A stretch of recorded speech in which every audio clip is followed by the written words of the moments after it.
Hi, I'm Michael Carter. I'm the school-based family counselor here, and I'll be working with you both. And what's your name? I'm Debbie. Debbie, how old are you? I'm 18. 18, okay. And do you go to school? Do you work? I'm in school. I'm a senior. Senior? Okay. At the local high school? Yeah. Okay. And Monica, what do you work outside of the home? I do. I work at Target part-time. Okay, okay. One thing I was wondering about is, Debbie, what do you like to do for fun? Go out with my boyfriend. Okay. What's his name? Nate. Okay. And what do you like to do for fun, Monica? I don't really have a lot of time for that, but Okay. if I could, I would just dance. Okay, you would dance. Yeah. Okay, great. What kind of dance? Salsa dancing. Okay, great. So one of the things I want to do is kind of talk a little bit about what I see family counseling is about, because a lot of people have misperceptions. I see family counseling as really a chance to learn more about your family, both in terms of the strengths that you have as a family and some of the challenges. And family counseling helps you to learn more about those. It also helps to focus on communication, improving communication, and also learning more about each other and what we're all up to. Okay, does that make sense? And one of the things, and maybe I can just show you each this. This is a chart on how much you make per week, depending upon your level of education and how much is your unemployment risk, depending upon how much education you have. And Debbie, I'd like you to look at, both of you to look at the 2 years of college, because if you look and if you can complete high school and complete 2 years of college, even at an associate arts level, you have a chance to make double the amount of money, and your rate of unemployment is less than half of what it is if you don't finish high school. So it's just something to remember, because this way you have, if you are making more money, you have less financial insecurity, and if you're not unemployed, then you have less anxiety, and that has a lot to do with substance abuse and other kinds of things that are high risk for people your age and older as well. Okay, so let me just borrow this for a minute. And you can see that even just 2 years of community college can make a big difference. It also allows you to learn a lot more about different things, so you're more a well-rounded person, and you can talk with other people and also focus on things like your checkbook, economics, ecosystems, things like that. So one of the things we're going to do today is, I'm going to be here each week, and my hope is that both of you can be here each week. And are there other members of the family that are not present? I have a brother. Okay, his name? Tony. Okay, and My husband, okay, and what's his name? Alexis. And where is he today? He's at work. He's a truck driver, so he's gone for days at a time. Okay, and Tony, where's he at today? Is he at school? It's probably a practice. Okay. Sophomore. Okay. One of the things is, my hope is that we can meet here each week. Probably at some point I'll want to meet with Tony and with Alexis, if possible, that would be important. And in case there's anything goes wrong or you're unable to be here, please let me know as soon as possible, and I'll give you some numbers after we meet. But if you can be here each week, it'll be a good chance for us to really work consistently on the issues and the strengths and the challenges, and you'll get a better result in the long run. Okay, how's that all sound? I don't know if they'll come, but I guess we can try. Well, we'll see. I'm sure they care. Just have to find a way to make it convenient, and also so that they can understand what we're doing here. Okay, that's why it's important to talk about what my view of family counseling is. One of the things I want to move into right now is kind of your perception right now, Monica, of what the presenting problem is. Why are you coming here today? Well, it's been happening all along, but now that she's 18, she thinks that she can do whatever she wants. Okay. And she won't listen, she doesn't follow the rules, she goes out whenever she wants, I don't know what to do anymore, I'm just fed up. Okay, how's her school attendance? It's not great. Yeah, she misses a lot. Okay. What keeps you from attending school, Debbie? I just, classes are stupid. I'm already a senior. I don't have to go all the time to get good grades. So I'm just go out with my friends, and that's what everybody does. People just don't go to all their classes. That's normal, and she doesn't understand that. Okay. Excuse me. Did you have any attendance problems last year? When did the attendance problems begin? When she met this guy. Okay, what's your boyfriend's name? Nate. Okay, right, sorry, you told me before. Okay, so so your mom feels like since you met Nate, it's been a problem that's kind of began the attendance issues. Do you see it that way? I mean, I guess. I don't know. I mean, I don't think it's because of him, but Okay. she does. Okay. And what kinds of things have you tried to help Debbie attend more consistently? Is there anything you've... I basically tell her she has to go to school. I mean, it says right here, if she goes to 2 years of college at least, she can make more than I can, and she doesn't, I don't know what she's thinking. Okay. So it's kind of, so your concern is for her and for her future, and feeling that she, if she goes to, if she finishes high school and go to college, she'll be better set up to be happy? Yeah, I want her to have a better life than I do. Okay. And Debbie, do you see your mom as someone who's helping you, working with you on your goals, or not?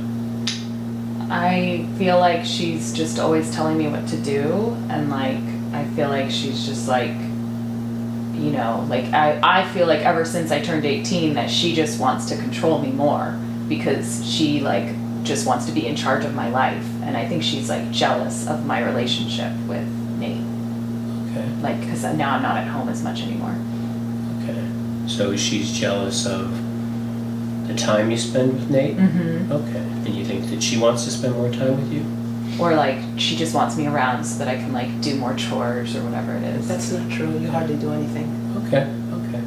So one of the thoughts I have is that when was the last time you felt like your mom and you worked on something together?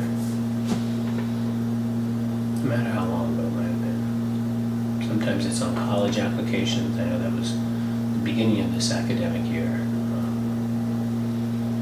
Maybe like my dad's birthday party last year. Okay. And you guys worked well together there? Yeah.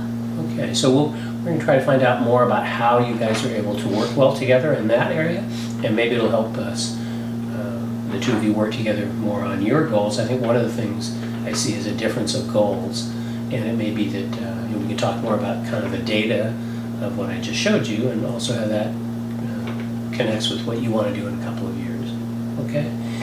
Is there anything else you think I need to know in order to help the family right now? My husband is hardly home, so I feel like it's just me. Okay. And of course I worry about her and what she's going to do in her future, and her brother, so Okay. yeah. Debbie, this may sound like an odd question, but how well do you think your parents get along from your viewpoint? I don't think they he's never home, so there's no getting along. Like, I mean, I don't think that they like have a relationship because he's like never there. And like when he is, like he's tired and he sleeps a lot, and like I don't even like really know him. Okay. He's been a truck driver for a while. Yeah. Okay. Do you see your parents as having any unresolved conflicts? Well, that he like leaves my mom and like that she's alone to have to deal with everything, you know, like she's like never says anything about like, I mean, if it's hard for us, I'm sure it's hard for her, and she never talks about it. That shows a lot of insight and compassion to your mom's situation, you know that? Is that pretty accurate, Mom? Do you feel sometimes you're frustrated with Dad being gone? I understand he has to work. He's the one who works full time, and you know, because he works so much, I'm able to stay home and work just part time and you know, try to take care of them. So Yeah. I understand the reasons why he's away so much. At times, do you feel like you're operating as like almost like a single parent in terms of functioning? I've said that to him a few times, yeah. Okay. Well, I think that shows some maturity and compassion that you're able to see that these are challenges for your mom and doing it on her own. I think that's really important. And the fact that you've been able to maintain the household as well as work outside the home really speaks to some of the strengths that you have in terms of a person and as a mother. So those are good things. So one of the challenges is dealing with your mom's concerns that she really wants you to finish school and perhaps move on to college. And not get pregnant. Okay. Yeah. You want to have a baby Well, right can now? I don't, just interrupt? obviously. Do you want to have a baby right No. now? Okay, I just need to check. Okay. And if you had a baby, how different would your life be? Really different. I don't want to be like her. Okay. Are you taking measures to make sure that you don't get pregnant? Yeah. Okay, good. Okay. Do you even know what he's talking about? Yes, Mom. Okay. So And- embarrassing. Yeah. Well, I have to trust that I see the truth in your eyes. You're having it handled, and it looks like you don't want to get pregnant right now, so that's really important. Might be something you can kind of let go a little bit, even though parents get anxious and they really worry about their kids, and sometimes they say things more than once, sometimes more than 5 times, because they're anxious. And you can just reassure, hey, Mom, it's really okay. I don't think parents mean to disrespect their kids.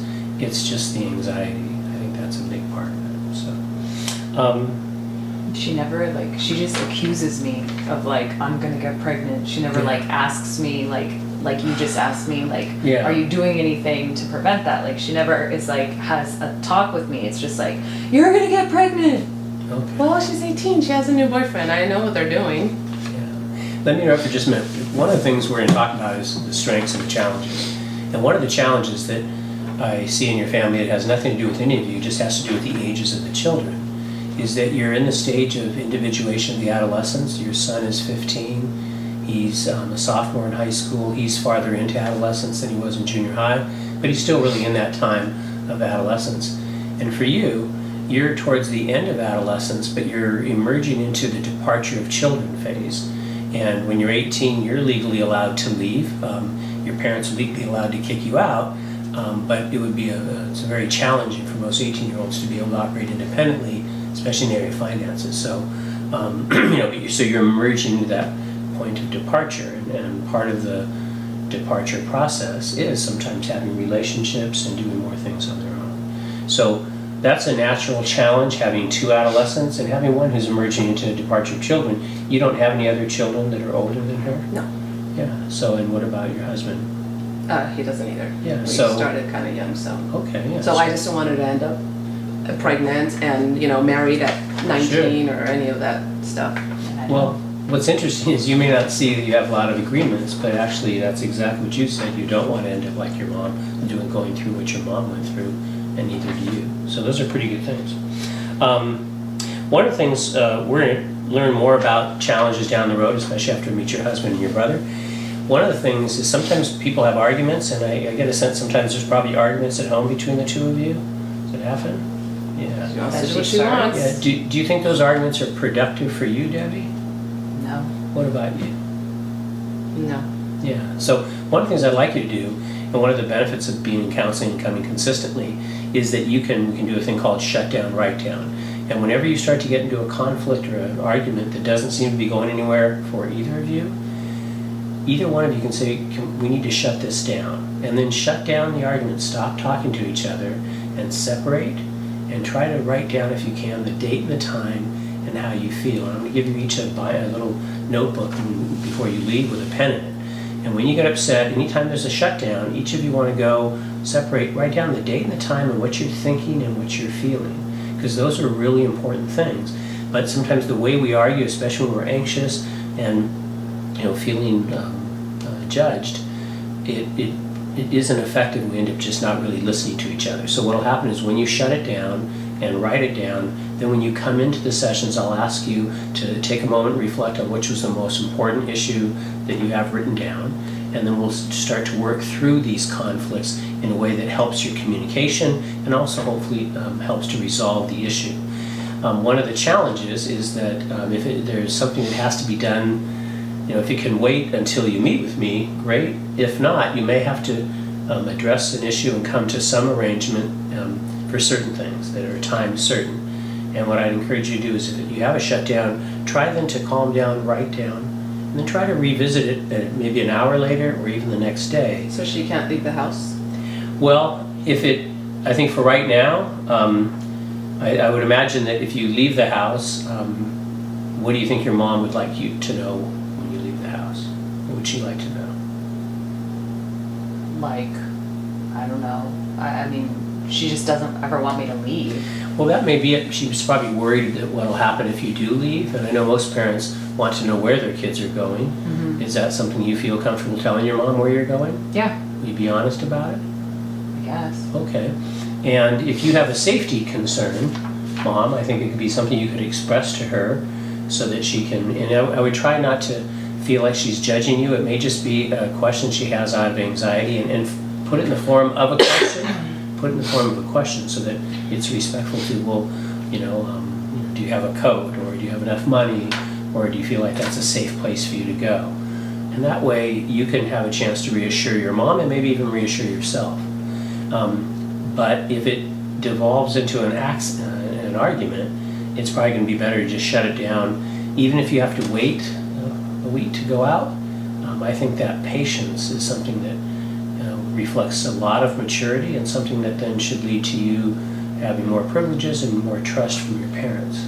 So if I have to wait to go out, then can I also shut it down when I don't want to talk to her and she keeps trying to talk to me and I don't want to talk to her? I think that as long as it doesn't involve a safety issue or something that could hurt someone, and I think you have to respect that if she doesn't want to talk, she's not going to talk. Will you be willing I told to? you can't talk to me. Okay, so let me just interrupt for a minute. Just let me. And all of my concerns about her Sure. are her safety. Okay. It's not because I don't want her to have fun and have a life. Sure. So She doesn't get it. just take one moment. One of the things is, are you willing to participate and talk in these sessions? Yeah, I'm here. Okay, well, that's all I need. As long as you're willing to be here and participate, then I think your mom might be able to show some patience and wait on some of the larger, more long-term issues. And I know you're really worried about her, but I think by working together, the three of us, and with your dad and your brother when the time comes, I think we'll be able to come to a point where you guys can help each other to both feel less anxious and also learn the skills you need to be more independent. Okay? Do you have any questions at all? No. Okay. Well, we'll talk more. I'll give you my numbers and the notebooks, and we'll go from there.